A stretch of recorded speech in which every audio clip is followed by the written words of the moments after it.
ನಿಮಗೆಲ್ಲರಿಗೂ ಬೆಳಗಿನ ಶುಭೋದಯಗಳು. ಭಕ್ತಿ ಸುಧಾ ಲಹರಿಗೆ ಸ್ವಾಗತ. ಮನಸ್ಸು ಯಾವಾಗಲೂ ಚುರುಕಾಗಿದ್ದರೆ ಅದು ಸಂತೋಷಕ್ಕೆ ಕಾರಣವಾಗುತ್ತದೆ.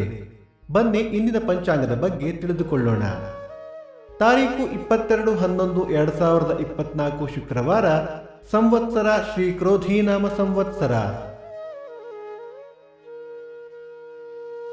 ಈ ದಿನ ಜನ್ಮದಿನ ಹಾಗೂ ವಿವಾಹ ವಾರ್ಷಿಕೋತ್ಸವ ಆಚರಿಸುತ್ತಿರುವ ನಮ್ಮೆಲ್ಲ ವೀಕ್ಷಕರಿಗೂ ಹಾರ್ದಿಕ ಶುಭಾಶಯಗಳು. ಆಯನ ದಕ್ಷಿಣಾಯನ, ಋತು ಶರದೃತು, ಮಾಸ ಕಾರ್ತಿಕ, ವೃಶ್ಚಿಕ, ಪಕ್ಷ ಕೃಷ್ಣ ಪಕ್ಷ.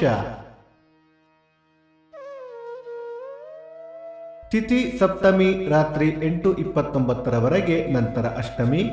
ನಕ್ಷತ್ರ ಆಶ್ಲೇಷ ರಾತ್ರಿ 8:18 ನಂತರ ಮಖ. ಯೋಗ ಬ್ರಹ್ಮ, ಕರ್ಣ, ಭದ್ರ. ಮಳೆ ನಕ್ಷತ್ರ ಡಿಸೆಂಬರ್ 1 ಅನುರಾಧ ಮಳೆ. ದಯವಿಟ್ಟು ನಮ್ಮ ವಾಹಿನಿಯನ್ನು ಸಬ್ಸ್ಕ್ರೈಬ್ ಮಾಡಿ.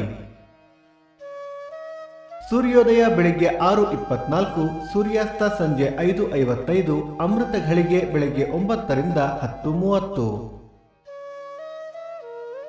ರಾಹುಕಾಲ ಬೆಳಿಗ್ಗೆ 10:54 ರಿಂದ 12:24, ಯಮಗಂಡ ಕಾಲ ಮಧ್ಯಾಹ್ನ 3:24 ರಿಂದ 4:54. ಈ ದಿನದ ವಿಶೇಷ: ಪಂಚದೀಪೋತ್ಸವ, ಕೂಡ್ಲಿ ಅಷ್ಟಮ ನರಸಿಂಹ ಭಾರತಿ ಆರಾಧನೆ, ಶಿಂಗ್ರಪಳ್ಳಿ ಜಾತ್ರೆ, ಮುನಿಯಾಲ ಜಾತ್ರೆ. ಭಕ್ತಿ ಸುಧಾ ಲಹರಿಯ ಇಂದಿನ ಪಂಚಾಂಗದ ಕಾರ್ಯಕ್ರಮ ಮುಕ್ತಾಯವಾಯಿತು. ಮತ್ತೆ ನಾಳೆ ನಿಮ್ಮನ್ನು ಭೇಟಿಯಾಗುವೆ. ಅಲ್ಲಿಯ ತನಕ ಸರ್ವೇ ಜನ ಸುಖಿನೋ ಭವಂತು, ಸಮಸ್ತ ಸನ್ಮಂಗಳಾನಿ ಭವಂತು.